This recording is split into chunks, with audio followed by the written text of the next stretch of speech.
What's up tout le monde, mon nom est Maxime Ouellette, vous écoutez un shit qui existe, semaine numéro 21 déjà, on approche de la moitié du défi.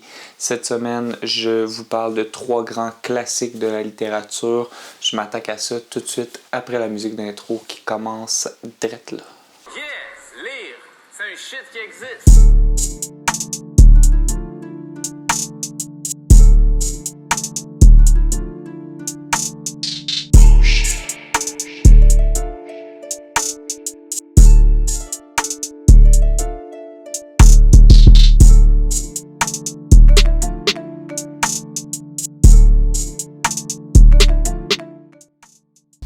Je commence par une première fois, puisque c'est la première fois dans mon défi que je vous parle d'un livre que j'ai déjà lu.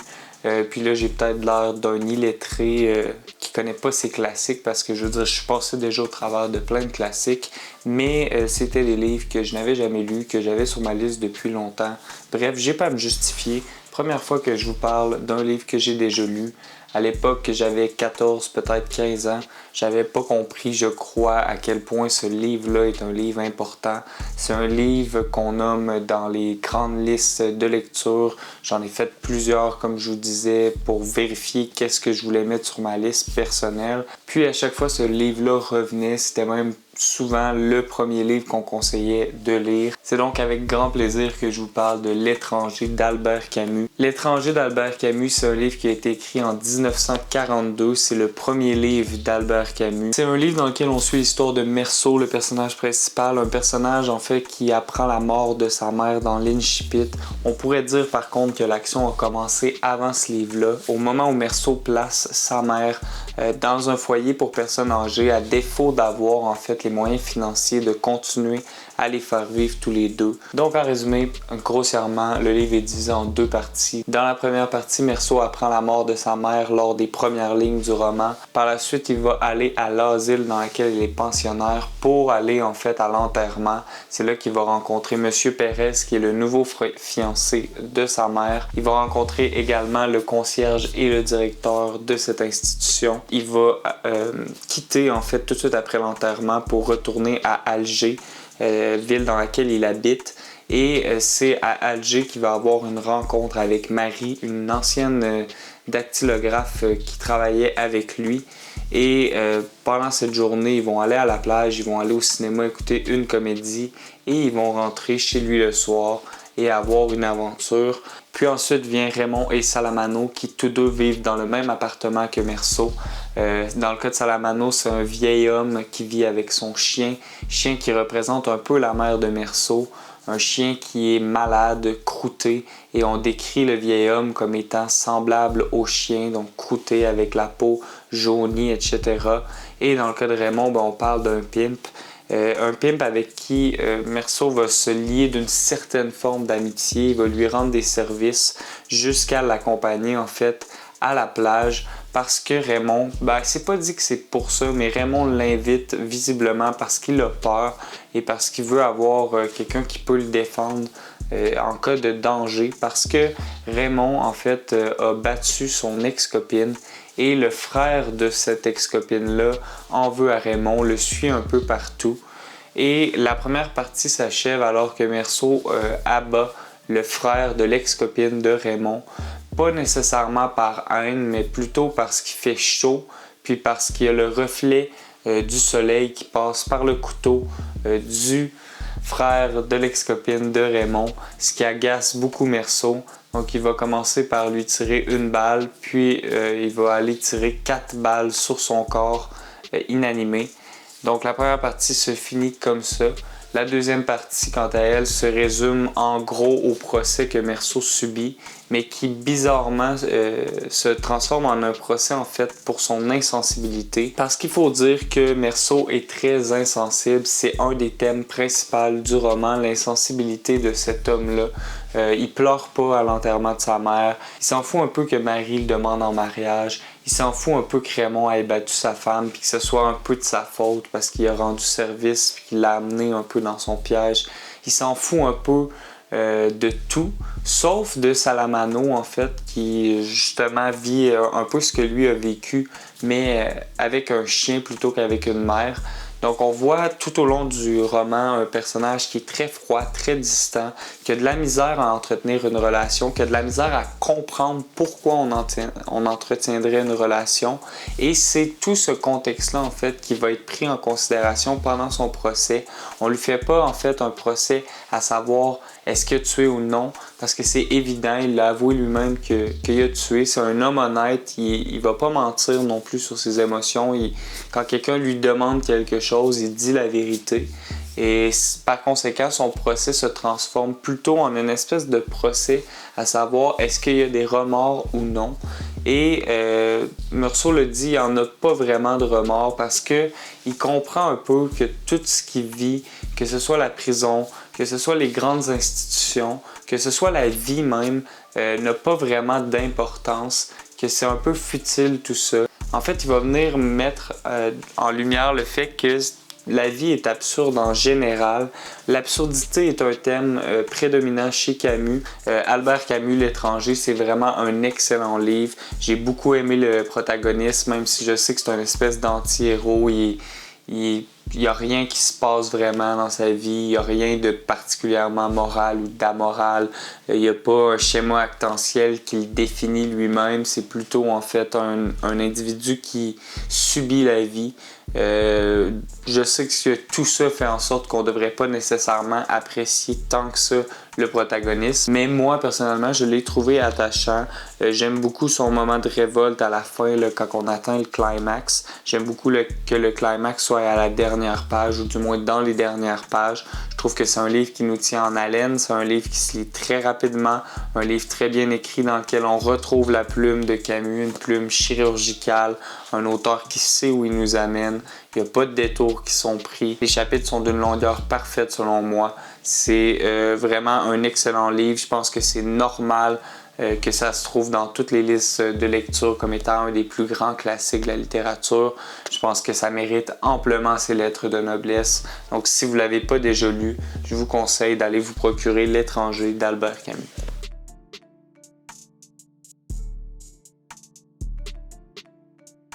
Je me suis un peu éternisé, j'étais allé un peu dans toutes les bars avec L'étranger d'Albert Camus. Je vous promets que je ne ferai pas ça avec ce livre-là parce que mon commentaire va être super simple.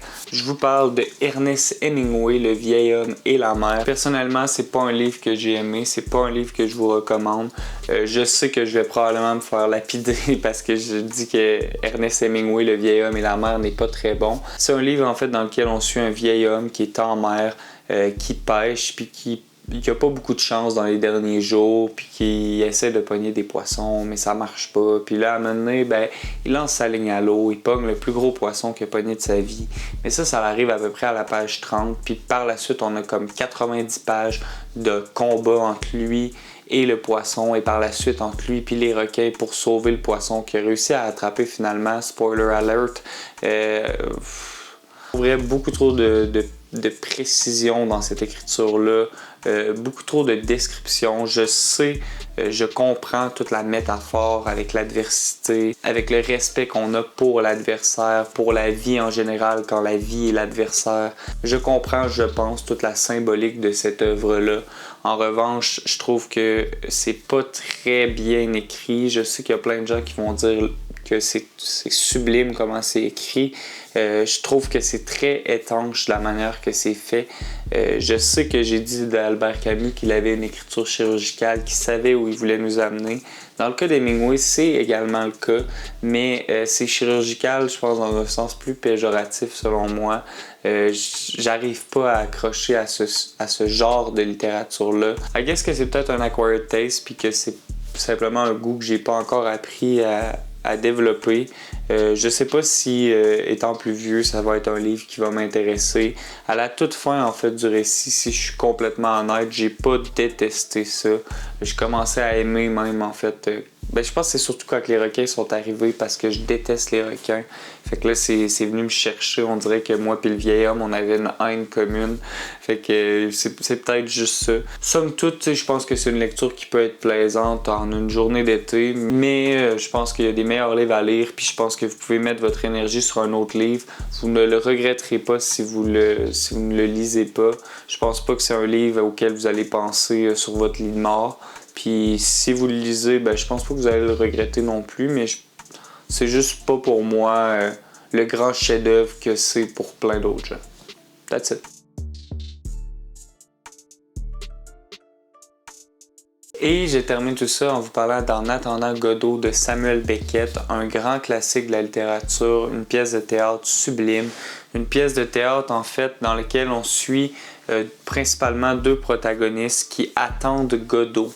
Et Godot n'arrive jamais. Samuel Beckett a vraiment révolutionné le théâtre avec la pièce En attendant Godot. Tout d'abord, il change complètement la vision qu'on a des personnages. Normalement, les personnages sont censés nous donner de l'information. C'est à eux que revient le rôle en fait de faire avancer l'histoire.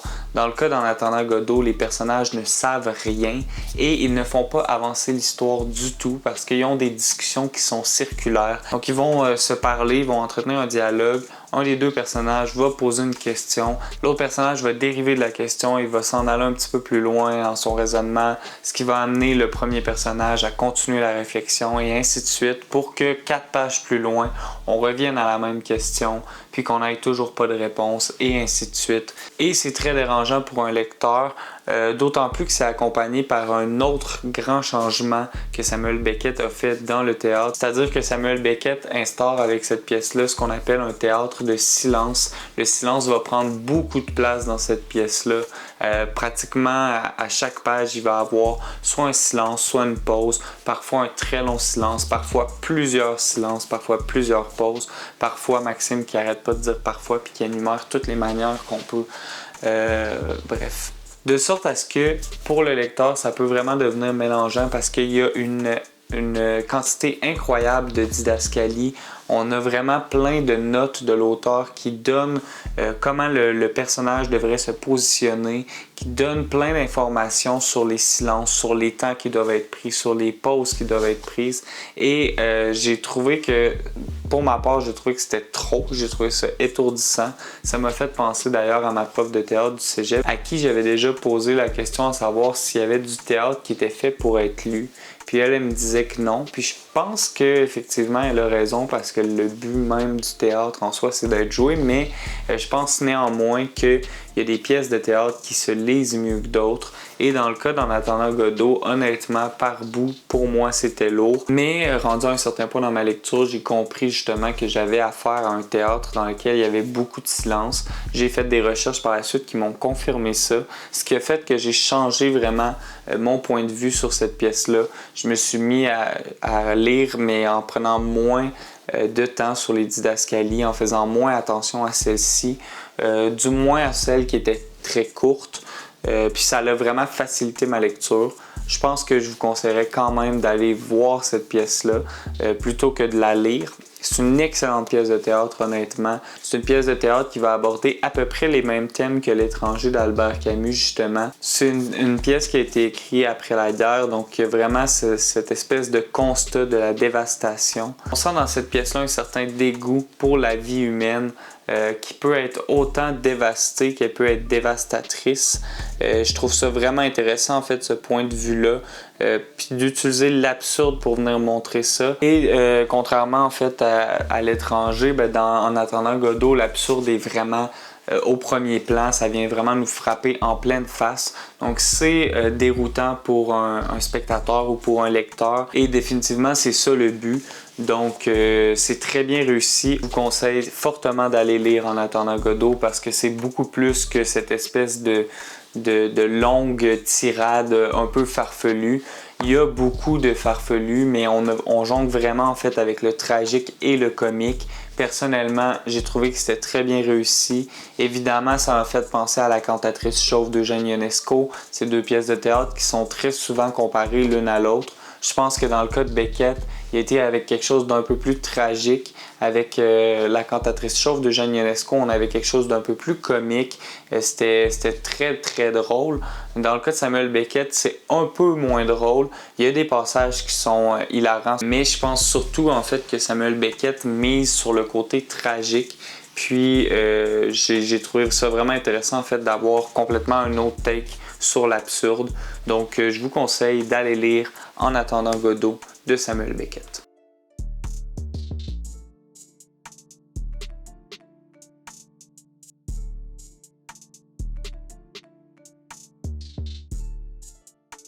Ma suggestion de la semaine, c'est L'étranger d'Albert Camus, pour la simple et bonne raison que ça se lit beaucoup mieux que les deux autres livres. J'ai adoré En attendant Godot, mais j'aurais aimé mieux voir la pièce que la lire. J'ai adoré L'étranger d'Albert Camus, j'ai pas aimé Le vieil homme et la mer, donc ma décision était une décision facile à prendre. Je vous souhaite une excellente semaine, on se revoit la semaine prochaine. Mon nom est Maxime Ouellette, vous avez écouté Un shit qui existe. Peace out.